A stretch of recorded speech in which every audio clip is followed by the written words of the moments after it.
우리 오늘 말씀 하나님을 아는 것과 나를 아는 것 이렇게 제목을 정했는데요. 우리가 잘 알듯이 세계 4대 성인 중에서 한 사람인 소크라테스가 너 자신을 알라 이런 말을 한 것으로 유명한데요. 그 너 자신을 알라 이 말을 한 것은 우리가 아무것도 모른다고 하는 것을 깨달으라고 하는 그러한 의미가 거기에 담겨 있다고 합니다. 마찬가지로 우리가 내 자신이 누구인지라고 하는 그러한 질문 앞에서 그것을 올바로 깨닫는 것은 오직 한 가지, 우리를 만들고 창조하신 그 하나님을 아는 만큼 내 자신을 알 수 있다고 하는 것입니다. 내가 하나님을 더 많이 알면 내 자신이 누구인지 더 많이 아는 것이고, 하나님을 전혀 모르는 사람들은 내 자신이 도대체 누구인지 전혀 알지 못한다고 하는 것입니다. 그래서 하나님을 아는 것 이퀄 내 자신을 아는 것이다 이렇게 볼 수가 있습니다. 그래서 오늘 하나님을 아는 것은 뭐고 내 자신을 아는 것은 뭐고, 그러면 이 두 가지를 통해서 우리가 삶 속에서 이것을 어떻게 적용 실천할 것인지 그런 것을 우리가 한번 살펴보려고 합니다. 이 욥기서는 저자가 그렇게 뚜렷하지는 않아요. 욥이라고 하는 설도 있고 모세가 지었다는 설도 있고 솔로몬이 지었다고 하기도 하고 이사야, 예레미야가 히스기야 왕이 지었다고도 하고 여러 가지 설이 있는데, 어쨌든 신앙적으로 문학적으로 굉장히 뛰어난 그런 사람이 지었을 것이다 하는 그러한 설이 내려오고 있습니다. 이것이 참으로 의인의 고난에 대해서 이야기하고 있는 성경의 그 상부 27, 66권 중에서 가장 대표적인 책입니다. 그래서 우리가 지난주에는 그 욥의 첫 1장에 대해서 어머니의 그 사랑에 대해서 은혜를 나눴다고 하면, 오늘은 마지막 42장 거기서 한번 대표적인 말씀을 은혜를 나누면 좋겠다는 생각이 듭니다. 이 어찌 보면 결론 부분에 해당하는 이 42장 이것을 올바로 이해하기 위해서는 1장부터 41장, 42장까지 전체적인 그 흐르는 맥락을 이해해야만 이 말씀이 무엇인지 사실 깨달을 수 있습니다. 여기만 42장 5절, 6절 우리가 본문을 택해서 읽었지만 이게 도대체 무슨 말인지 우리가 부분을 보는 것에 만족하지 말고 전체를 봐야 하는 것이고, 나무를 보는 것에 만족하지 말고 숲을 봐야 하는 그런 넓은 안목과 생각이 필요하다고 하는 것입니다. 우리가 오늘 부르는 그런 찬양대와 함께 이렇게 드리는 그 찬송 속에서도 보면은 눈물이 빗물처럼 흘러내릴 때 이런 그 찬송과 복음송 가사를 볼 때 욥이 도대체 성경 중에서 가장 의인의 고난을 대표한 사람이라고 하는데, 욥이 그러면 무슨 눈물을 흘렸는가? 1장부터 42장을 이렇게 볼 때 욥이 과연 무슨 슬픔의 눈물을 흘렸는가? 그것을 이렇게 또 성가대 찬양을 이렇게 함께 부르고 들으면서 생각해 볼 때, 욥이 그 1장, 2장 쪽에서 보면은 그렇게 잘 나가고 번영한 당시에 아주 거부 중에서도 갑부에 해당하는 그 신앙적으로도 의롭고 하나님을 존경하는 그런 욥이 하루아침에 갑자기 모든 소유 재산을 잃어버리고 7명의 아들과 3명의 딸을 갑자기 죽어서 변을 당하고 잃어버리는 그런 말할 수 없는 아픔과 고통 속에서 그 본인은 또 어떠하였습니까? 2장에 보니까 발바닥에서 정수리까지 헌데 그 종기, 악성 종기가 막 온몸에 나가지고서 도저히 가렵고 아파가지고 참을 수 없으니까 성경에 뭐라 그랬어요? 질그릇 그 돌덩어리 깨진 거 그냥 뺑캉 걸 가지고 그냥 상처가 날 정도로 긁었어요. 너무 그냥 고통스럽고 아프고 가여워가지고. 그러니까 그것을 쳐다보는 그 아내가 그 옆에서 보고서 도대체 당신 하나님을 잘 믿고 예수님을 잘 믿으면 모든 게 다 형통한다 그러니 도대체 자녀도 잃고 재산도 다 하루아침에 없어지고 환경이 급격히 변화하고 아니 자기 자신은 또 발바닥에서 정수리까지 온몸에 종기가 그냥 온통 투성이가 돼서 그 질그릇으로다가 막 긁고 있는 그 모습을 보면서 아내가 뭐라 그랬습니까? 하나님을 원망하고 죽어버리시오. 정말 당신 같은 남편 아주 보기도 지겹습니다. 욥이 뭐라고 대답했습니까? 나 그래서 그 비참한 상황에서 정말 욥이 눈물을 흘렸나 그 1장 2장을 이렇게 보니까 그런 상황에서 그 가장 그 가까운 일촌 아내가 그에게 하나님을 원망하고 죽으라고 이렇게 하는 그런 핀잔의 소리를 들으면서도 욥은 뭐라 그랬냐면 내가 하나님께 복을 받았으니 화도 받지 않겠느냐 라고 하면서 그냥 슬며시 웃으면서 그냥 지나쳤어요. 거기에 어떤 슬픔의 눈물이 없었습니다. 이제 우리 욥은 1장 2장을 지나서 이제 3장부터 31장에 보면 그의 절친한 세 친구 엘바스, 빌닷, 소갈과 함께 언쟁을 하고 토론을 하는데 왜 욥 당신 같은 사람이 이렇게 하나님을 잘 믿는데 이렇게 환경의 변화, 재산의 다 상실, 자녀의 그 죽음 이런 고통을 당하면서 있는 것을 볼 때 너무 애처롭고 눈에 겉으로 보이는 그 모습만 보고서 그 친구 3명은 뭔가 당신이 하나님을 믿으려면 제대로 믿어야 할 텐데 뭔가 당신이 죄를 범했기 때문에 하나님께 이런 어려움을 당하는 거다. 이렇게 그 세 친구가 핀잔 아닌 핀잔을 하면서 비판적으로 욥을 이렇게 나무랐습니다. 이제 32장부터 38장, 37장까지 보면은 엘리후라고 하는 그 사람이 나타나가지고 중재적인 역할을 합니다. 그 세 친구가 욥에 대해서 죄를 지적하는 것은 그것은 잘못된 것이다. 이러면서 또 욥에게도 또 무조건 친구들의 소리를 들으면서 친구들의 말만 탓할 것이 아니라 욥 내 자신도 너를 한번 돌아보아라. 이런 식으로 이렇게 욥을 또 책망하였습니다. 이제 38장부터 42장에 오면서 여호와 하나님께서 욥에게 나타나서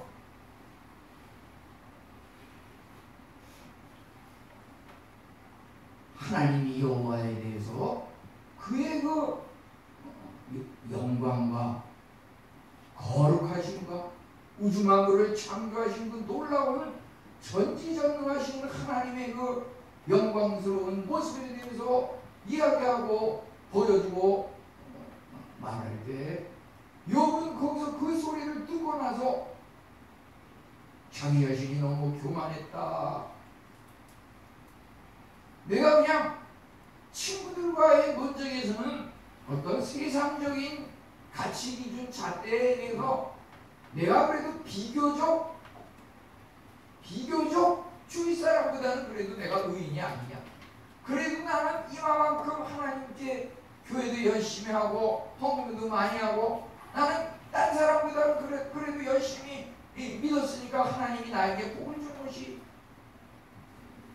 당연한 것이다. 이렇게 어떤 세상적인 가치 기준에 의해서 자기를 이렇게 평가하고 위안을 삼았던 그 욥이 이제 38장부터 42장에서 여호와 하나님을 만나면서 하나님과의 대화를 통해서 그 하나님의 거룩하신 그 영광을 바라보면서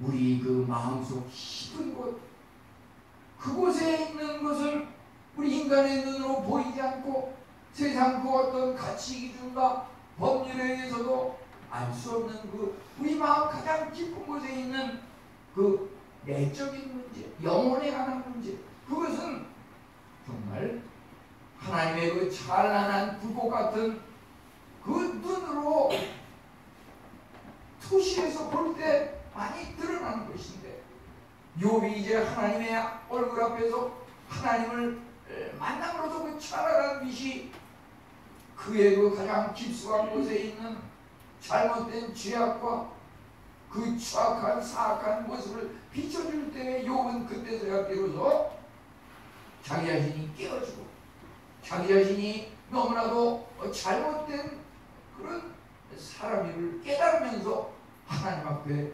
회개하는데 이제 오늘 읽은 말씀 말이죠. 42장 6절에 보면 내가 티끌과 죄 가운데 얘기하나이다. 여기 눈물이라는 말은 나오지 않았지만 말이죠. 그 2장에서 그 아내의 말을 들을 때 욥은 그 오모해난 그 종기를 질그릇 조각으로 긁으면서 그때 그 배경이 제 가운데서 자기 자신이 그런 비참한 모습을 이렇게 고통을 당하면서 아내에게 그래도 하나님을 원망하지 않고 눈물을 보이지 않고 내가 복을 받았으면 화도 받지 않겠느냐 이렇게 의연하게 대처했지만 이제 오늘 하나님을 만남으로써 티끌과 죄 가운데 내가 얘기하나이다. 여기 눈물이라는 글씨는 안 나왔지만 말이죠. 이것이야말로 욥이 정말 하나님 앞에서 내가 모든 가치 기준 나의 옳고 그름에 대해서 세상적인 어떤 기준에 의해서 평가했지만 이제는 하나님의 거룩하신 그 하나님의 그 영광에 완전 무결하고 전지전능하신 하나님 앞에서 자기 자신을 올바로 볼 수 있었다고 하는 것입니다. 그것이 바로 오늘 읽은 그 42장 5절 6절 말씀인 것입니다.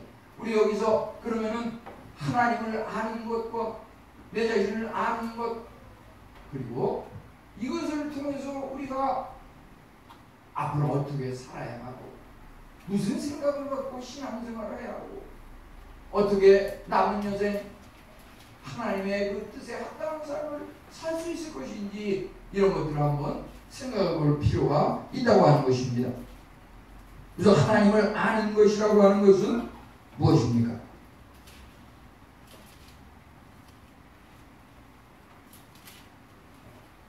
주께 대하여 귀로 듣기만 하였사오나 이제는 눈으로 주를 배옵나이다.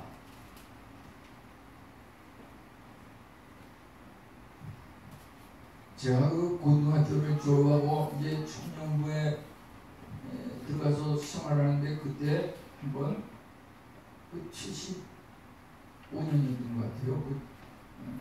그 청년부에서 자매 하나가 얇은 그 영어로 된 책을 가져와가지고서 이것을 좀 한두 주일 내에 좀 번역을 해가지고 좀 넘겨달라고 이런 부탁을 받은 적이 있어서 근데 그 책의 이름이 노인갓이라고 해서 하나님을 알기, 그런 책을 제가 영어로 된 그 책을 제일 먼저 번역했던 그 책의 제목이 그거예요. 하나님을 안다고 하는 것이 얼마나 우리 인간에게 있어서, 우리 기독인에게 있어 얼마나 중요하고 기본적인 출발적인 문제인지,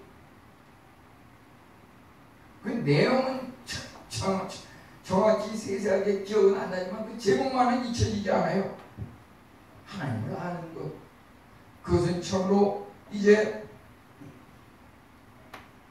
욥이 그 친구들의 언쟁 속에서 전혀 발견하지 못했지만 이제 엘리후가 나타나서 그를 책망하는 것을 통해서 이제 여호와 하나님께서 그 앞에 나타나서 중재하는 것을 통해서 하나님에 대해서 올바로 깨달았다고 하는 것입니다. 그래서 어떠한 깨달음입니까? 여호와 하나님의 그 영광, 그것에 비교해 볼 때 자기 자신은 너무나도 무가치하고 아무것도 아닌 그러한 존재라고 하는 것이 발견이 된다고 하는 것입니다.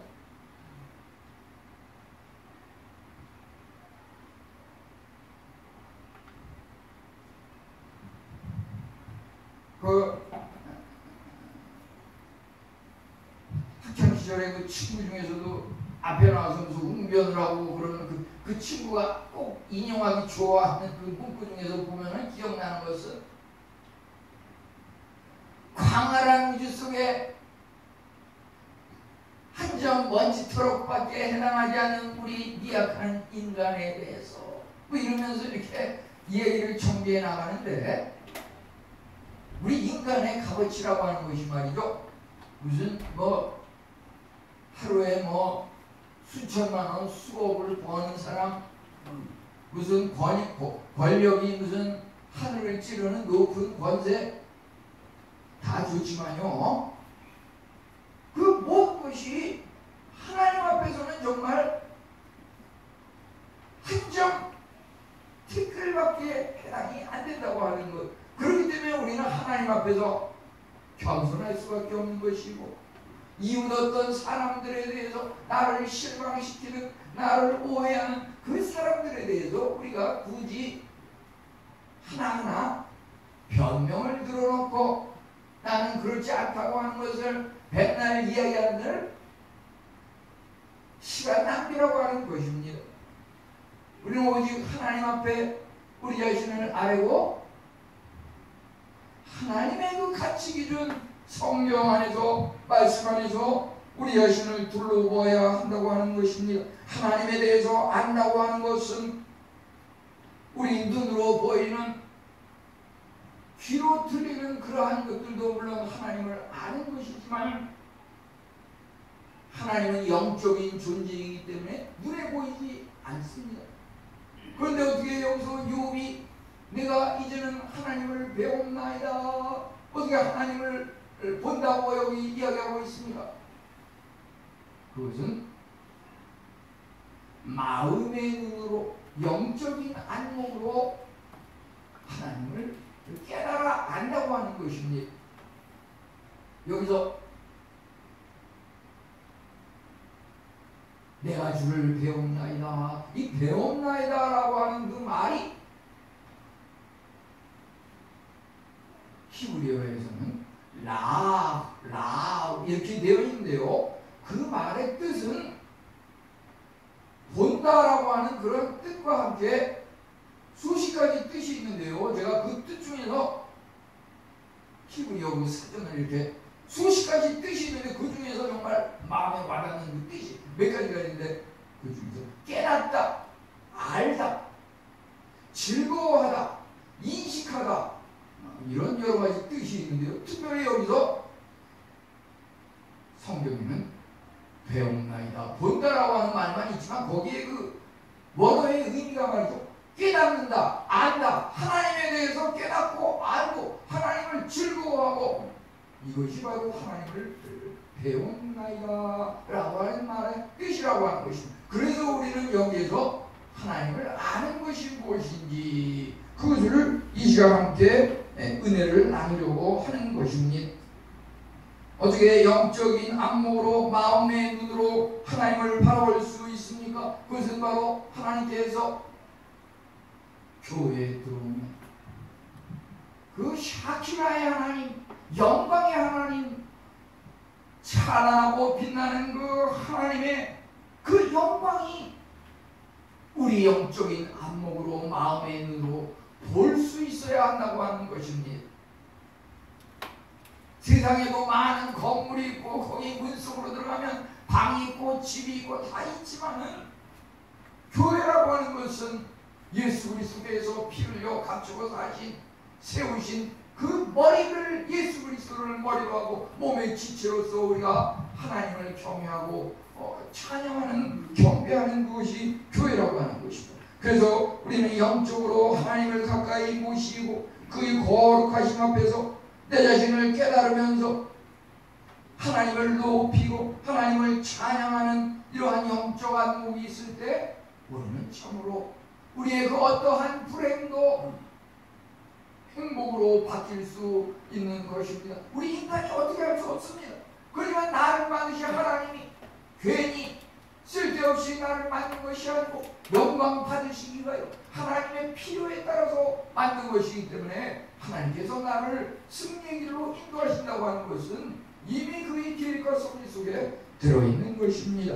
우리는 참으로 하루에도 여러 차례 과연 갈림길과 같은 이 머리에 요 가운데 있는 이 머리카락을 오른쪽으로 할 것인가 왼쪽으로 할 것인가 그 마찬가지로 세상을 택할 것인가 하나님을 택할 것인가 그 갈림길 기로에서 하나님에 대해서 아는 사람은 하나님을 택한다고 하는 것이 그 갈림길에서 반드시 영적인 안목으로 하나님을 택한다고 하는 것입니다.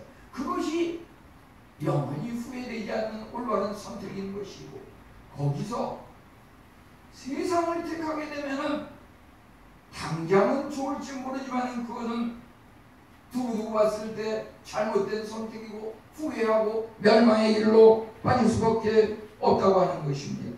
이제 우리가 나를 안다고 하는 것은 티끌과 제 가운데 회개하나이다. 참으로 욥은 이제 하나님의 그 음성 앞에서 이제 하나님이 그 앞에 나타나서 이야기하실 때 자기 자신의 그 부족한 모습, 자기 자신의 그 하나님의 그 거룩하심, 하나님의 완전하심, 하나님의 그 전지전능하심 앞에서 자기 자신이 참으로 낮고 천한 추악한 자기 자신의 그 부족한 모습만이 보이게 되고 그러므로 자기 자신을 혐오하면서 하나님 앞에 회개하고 고꾸라졌던 것입니다.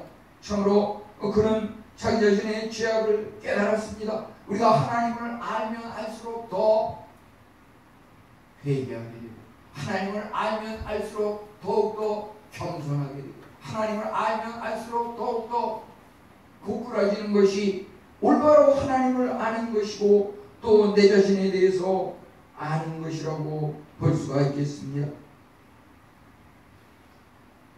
하나님을 올바로 아는 순간 자기 자신을 끊임없이 회개한다고 하는 것은 한 번 그냥 일시적으로 기분에 따라서 회개하는 것으로 나는 이제 회개를 몇 날 며칠에 했으니까 더 이상 회개가 필요 없다. 그게 아닙니다. 우리는 날마다 끊임없이 계속해서 회개해야 하는 것입니다.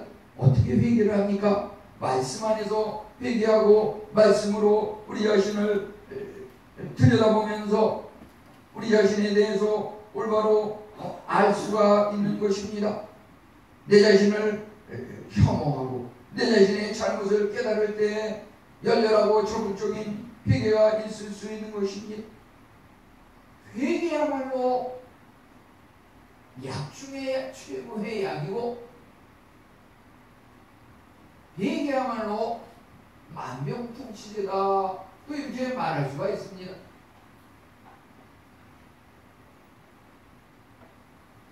우리가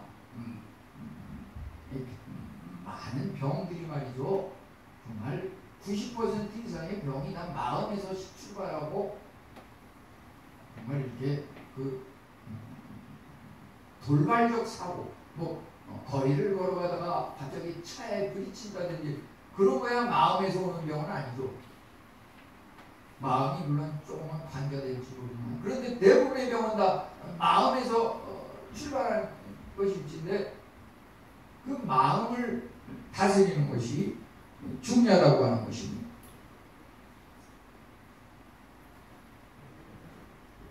그래서 우리 예수님을 믿는 사람은 두 가지 그 약을 항상 지니고 있는 그러한 은혜를 입었는데 뭡니까? 구약이 하나이고 신약이 하나이죠. 우리는 구약과 신약이 있기 때문에 예수님을 믿는 사람은 아파도 아프지가 않고 늘 하나님의 그 치유하심 속에 건강할 수가 있다고 하는 것입니다. 이제 하나님 앞에 참으로 겸손하고 하나님께 순종하는 것이 중요하겠습니다. 우리 자신에 대해서 하나님 앞에서 내가 죄인임을 깨닫고 말할 수 없는 죄책감을 느끼는 것,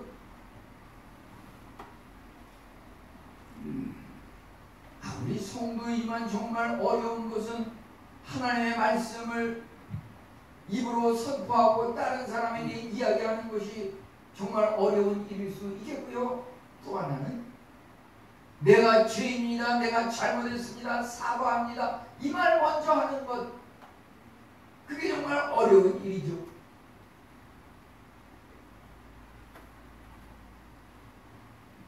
세상적인 가치 기준으로 하면 나보다 더한 사람이 얼마나 많은데 내가 요 정도 한 것이 무슨 잘못이냐 이러면서 자꾸 자기를 합리화시키고,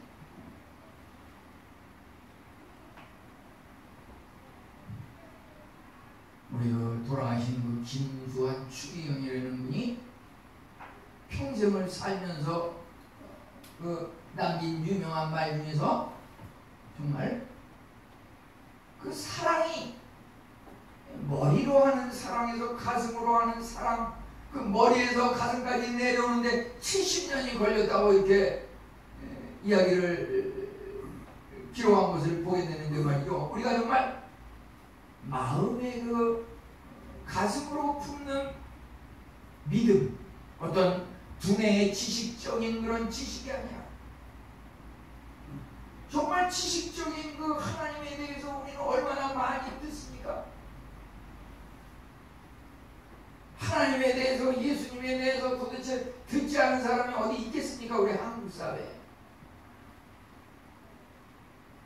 뭐 출퇴근 시간에 이렇게 길을 지나가다가도 차길에서도 보면은 이 성남 시내 일대도 보면은 봉고차를 타고서 그 차 벽에다가 그냥 십자가를 크게 해놓고서 뭐 예수 천국에 가는 거 그냥 계속 끊임없이 막 확성기를 들어가고서 예수님을 믿으세요. 천국 갑니다. 죽어도 후회 말고 예수님을 믿으세요. 이거 무슨 지나가다 보면 저는 나도 예수님을 믿는 사람이지만 듣기가 아주 그냥 그 목소리가 그 확성기를 계속 틀어놓는데 좀 어떻게 보면 짜증이 나는 것 같기도 하고 그런데 그렇지만 그러한 것들이 말이죠. 우리가 그러한 방법을 통해서도 또 하나님께서 한 영혼을 구원하실 수 있겠구나.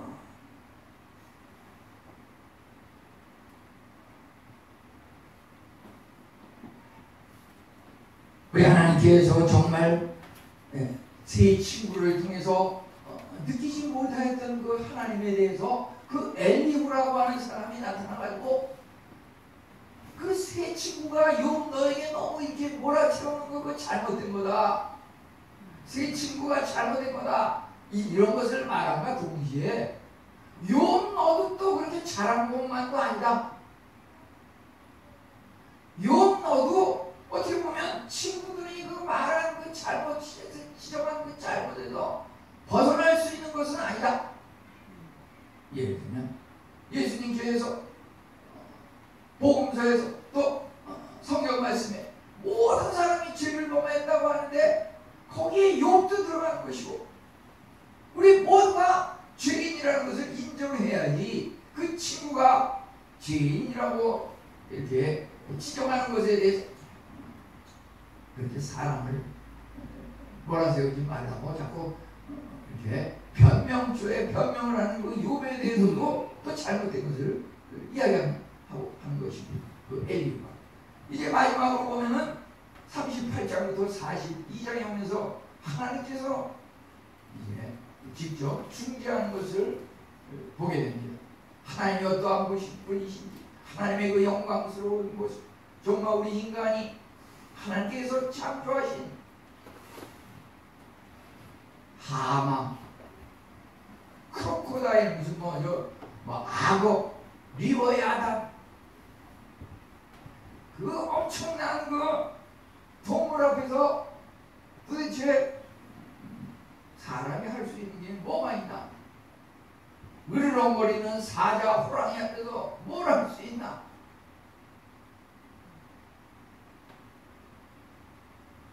제 아무리 무슨 동물을 잘 조종하는 조련사라 한들 태국에 무슨 이렇게 여행 코스에 보면은 거기에 그 악어가 있어가지고서 그 악어도 이제 구경하러 들어가면 무슨 결국은 거기서 무슨 악어 가죽으로 만든 무슨 핸드백이나 악어 가죽으로 만든 구두 이런 걸 팔려고 그 여행 코스에 이제 들어가는데 보면은 원숭이도 나무에 떨어진다고 그거 악어를 조련하는 그 사람이 괜히 그냥 겉멋만 부리다가 이렇게 해서 그 진짜 그 악어한테 물려가지고 죽은 그런 그 동물원의 조련사도 있잖아요.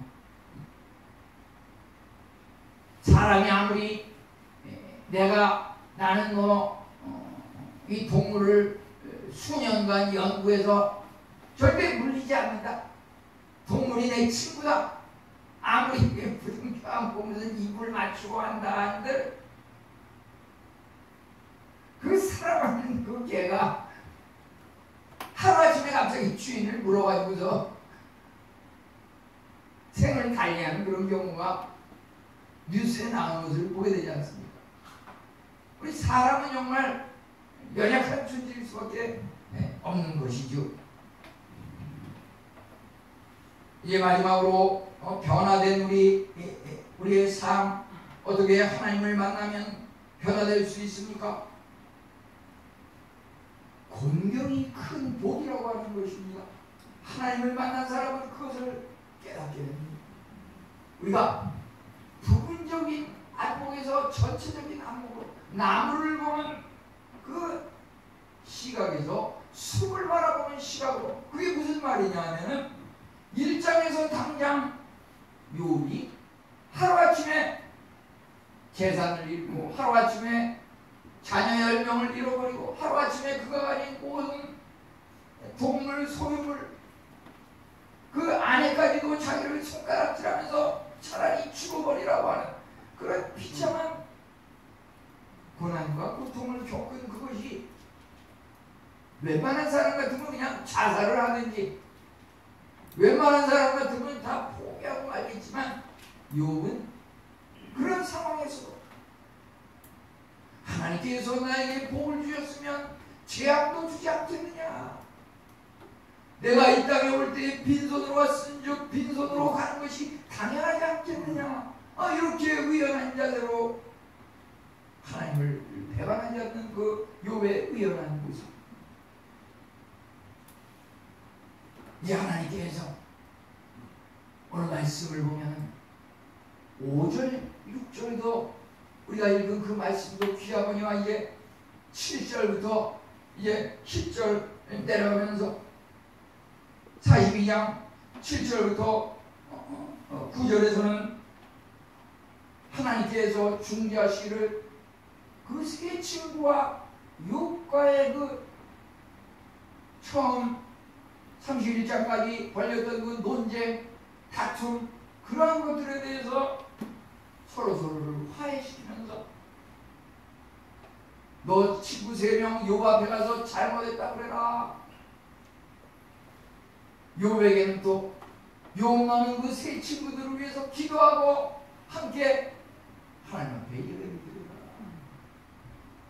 이 욥이 말이죠, 원망했던 그 3 친구, 원수와 같은 그 3 친구들을 위해서 하나님 앞에 중보기도 하는 그 결정적인 그 순간이 바로 이 42장 7절에서 9절에 지금 나타나고 있는데,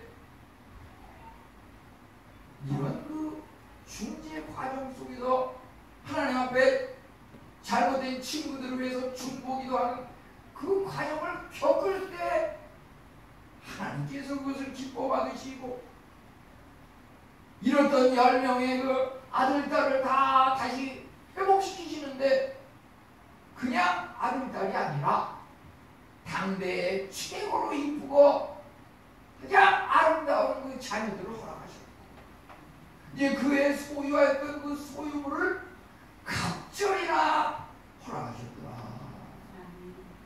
그가 참으로 하나님께서 권경을 돌이키사, 우리 하나님을 믿는 사람 말이죠, 그 지금 당장 눈에 보이는 것은 서운하고 절망적이고 어렵고 말할 수 없는, 포기하고 싶은, 죽고 싶은 그러한 환경과 심정이 많이 있지만, 그것을 말이죠, 당장 눈에 보이는 그것만 보지 말고 영적인 마음의 눈으로 이것 또한 하나님께서 주신 섭리고 계획일진데, 먼 앞날 그 숲을 내가 볼 때 이것은 42장에 보니까 정말 갑자기 그 복으로 변화된 것을 볼 때, 우리 하나님을 믿는 성도들이 믿음을 꾸준히 버리지 않고 지키기만 하면 곤경과 역경을 변하여 큰 복으로 바뀌신다고 하는 이 은혜가 우리 성도님들에게 모두 약속되고 이루어질 줄 믿는 것입니다. 이러한 것들은 말이죠, 그 지식적인 면, 하나님을 아는 데 있어서, 또 나를 아는 데 있어서 우리가 말이죠, 지식이 간접적인 지식과 직접적인 지식이 있습니다. 간접적인 지식은 그냥 듣는 풍월로, 요즘 말하는 무슨 카더라 통신이라고 그러죠. 카더라 통신, 주위에서 뭐라 카더라, 그러니까 무슨 팩트 체크라고 그러죠. 이게 정말인지 거짓말인지.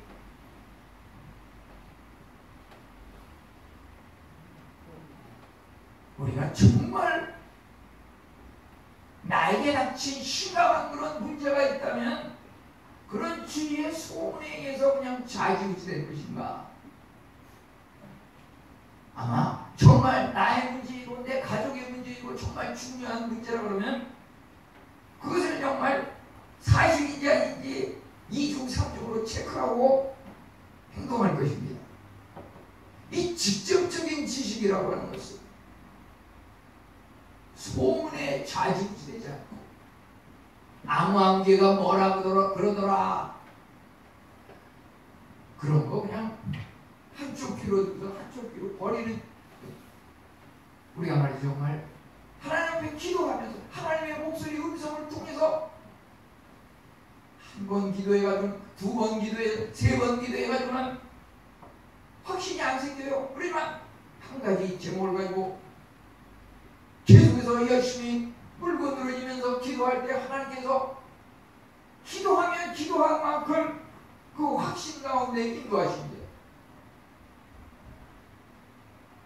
그것이 대면과 비대면의 차이입니다. 우리 왜 코로나를 3년 가까이 경험하게 하셨습니까? 비대면과 대면이 얼마나 차이가 나는지. 귀로 그냥 듣기만 하는 거, 물론 그것도 은혜예요. 정말 큰 은혜는 직접 대면을 해서 눈으로 바라보고 마주치고 이야기를 나누는 그것이 은혜라고 하는 것입니다. 우리 코로나가 있어가지고 교회에 무슨 봉사 이런 거 열심히 다 배우기 됐는데, 예를 들어서 더 자질 부려하고 청소하는 것, 새벽 예배 드리는 것, 우리 이런 거 말이죠. 비대면보다 대면으로 복구돼야 돼요. 이 청소하는 사람이 하나도 없으니까 이거 무슨 동냥하거나 뭐 이런 거 아니에요. 우리 집사람이 어제도 보면은 이제 한 4시 전에서 와가지고 이제 청소를 하고 이렇게 하는데, 저는 그 시간에 또 토요일 말씀을 또 준비하고 그러지만 너무 힘들고 쓰러질 것 같으니까 그 상황을 아는 사람이 있어요. 뭐 우리 성도님들이야 뭐 자꾸 얘기해도 잘 알아듣는 사람은 알아듣지만, 우리 교회를 섬기지만 그동안 또 과거에 신앙생활했던 그 교회가 있어요. 거기서 어떤 제자들도 있어요. 제자들 중에서 뭐 해외 선교, 아프리카의 선교, 뭐 목회자 많아요. 정말 힘들고 어려운 질병에 걸려서 고통 중에 있는 그런 제자도 있어요. 카톡으로 안부를 물으면서 교류를 한다. 그 친구가 어쩌냐게도 그 제자가 와서 청소했어요. 같이 청소하고서 5시쯤에 집에 갔어요. 인해교회 그 청년은 인해교회 등록교회는 아니지만 와서 청소했어요. 우리 새벽 예배 이런저런 핑계로 성도님들이 많이 안 나옵니다. 그지만 하나님께서 다른 교회를 섬기는 그 권사님 날마다 이 교회에 보내주셔서 5시에 새벽 예배를 시작하는데, 그분은 최소 6시 반까지는 절대 자리는 안 떠나요. 계속 큰 소리로 기도하고 부르짖는데, 자기 자신을 위해서, 가족을 위해서, 교회를 위해서 1년 365일 거의 그냥 그 앉아서 기도하다가 가세요. 우리는 또 우리들의 문지기 사명이 그분까지 가야지 이제 문을 닫고 가야 되니까 그럼 한 6시 반 넘어서 7시 정도까지는 또 이렇게 앉아있다가 정리라고 하는데 말이죠. 교회는 하나님께서 하시는 겁니다. 하나님께서 복을 가지고 쌓아놓고 계십니다. 우리가 안 가져가면 다른 교회 교민이라도 와서 가져가게 하세요. 그 관계없어요. 다 하나님의 성도니까.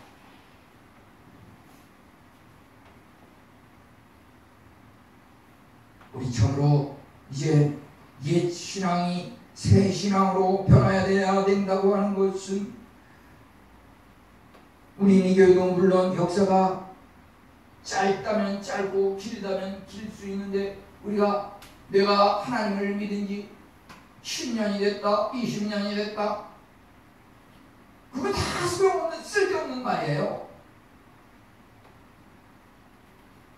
얼마만큼 하나님을 믿고 얼마만큼 하나님에 대해서 알고 있는지, 하나님을 알면 정말 평양인의 철목과 말할 수 없는 탄식으로 날마다 회개하면서 하나님 앞에 나올 수밖에 없는 것입니다. 우리가 참으로 겉으로 눈에 보이는 그러한 주위 사람들로부터의 그런 인정, 칭찬, 그것이 중요한 게 아닙니다. 정말 율법적인 신앙은 겉으로 드러나는 남의 인정과 칭찬을 받는 것에 기준을 둘지 모르지만, 새 신앙이라고 하는 것은 성령님의 은혜를 통해서 내면적인 변화, 영적인 감동으로 예스럽게 변화되는 것입니다. 거듭나지 않은 신자와 거듭난 신자가 있습니다. 거듭나지 않은 신자는 그냥 귀로 듣기만 하고, 거듭난 신자는 하나님의 성령님의 은혜를 통해서 눈으로, 마음의 눈, 영적인 안목으로 하나님을 바라보면서 신앙생활을 하는데, 그 옛 신앙에 머물러 있을 때에 나에게 주어졌던 하나님의 복이 50이었다고 하면 이제 영적인 안목이 열려서 하나님과 동행하며 하나님을 곁에 두고 하나님과 함께 살아가는 그 은혜의 삶이라고 하는 것은 100이 되는 갑절의 은혜의 삶이 임한다고 하는 것입니다. 여기에는 참으로 우리가 상상할 수 없는, 알 수도 없는 그러한 복을 하나님께서 주시는 것입니다. 우리 모든 성도님들에게 정말 요백이 임하였다. 지금의 상황이 욥기 1장의 상황입니까? 욥기 2장의 상황입니까? 포기하지 마십시오. 그 어떠한 유혹과 힘든 상황이 우리 앞에 있을지라도 우리가 끝까지 포기하지 않고 하나님 앞에 기도할 때 하나님께서 42장에서 그 마지막 부분에서 주셨던 그 은혜가 우리에게 임하는 것이고 약속이 되어 있는 것이고 우리는 그것을 그저 믿음으로 받아 누리기만 하면 되는 것입니다. 우리 성도님들 모두 하나님의 충만한 은혜가 함께 하시기를 축원합니다.